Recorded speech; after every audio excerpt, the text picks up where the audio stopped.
कई लोगों को लगा कि 19 साल के बच्चे को क्या ही पता है या अपने से ज्यादा उम्र वाले लोगों को वो क्या ही सिखा पाएगा कि कहाँ मैं हिंदी मीडियम के एक स्कूल में पढ़ती थी, अब मैं यूपी बोर्ड से उठ करके सीबीएसई बोर्ड में आ चुकी हूँ, जो कि एक डिफरेंट लाइफ एग्जाम लेती है। तो कोई पैटर्न नहीं होता, कोई उसकी डेट शीट नहीं होती, वो अचानक से होता है। कि ऐसा लगा कि जीवन में अब कोई पॉइंट नहीं है किसी भी चीज को करने का, जब हमें अपने लोगों को खोना ही है। या लाइफ है तो प्रॉब्लम्स तो आना निश्चित है, और उनसे निपटने का सिर्फ एक तरीका है कि हम खुद को स्ट्रांग बना लें। 3 वो बातें जो मैं जाते जाते आपसे कहना चाहती हूं। Hello friends, this is Himanshi and welcome to Josh Talks. मैं एक टीचर हूं, और जब मैं ये कहती हूं कि मैं एक टीचर हूं, इसका मतलब मैं लोगों को सिखाती हूं और उनसे सीखती हूं।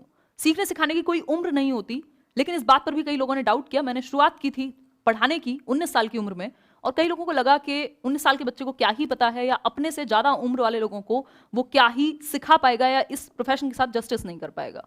उन लोगों के ये डाउट आज की डेट में ऑटोमेटिकली क्लियर हो चुके होंगे, मैं कर चुकी होंगी होपफुली। मेरे साथ कुछ 15-20 लाख लोग जुड़े हुए हैं, 2-3 किताबें मैं लिख चुकी हूँ, और ये जो लर्निंग की प्रोसेस है ये हमारी कॉन्टिन्यूस चल रही है।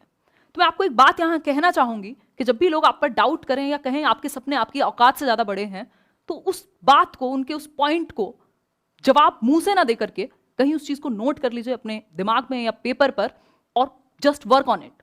कोशिश कीजिए, काम कीजिए अपने ऊपर, और जवाब अपने आप मिल जाएंगे। मेरे चैनल का नाम है लेट्स लर्न, जिसका हिंदी मतलब होता है चलिए सीखते हैं।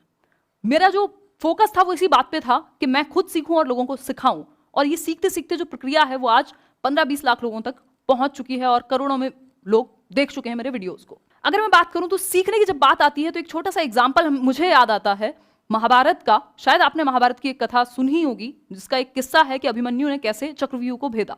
फिर भी मैं आपको थोड़ा सा रिमाइंड कराने के लिए बताती हूं। कौरवों और पांडवों के बीच में युद्ध था। कौरवों ने एक चक्रव्यूह की रचना की जिसको भेदना असंभव था, लेकिन सिर्फ अभिमन्यु ही उस समय वहां मौजूद था जो उसको भेद सकता था।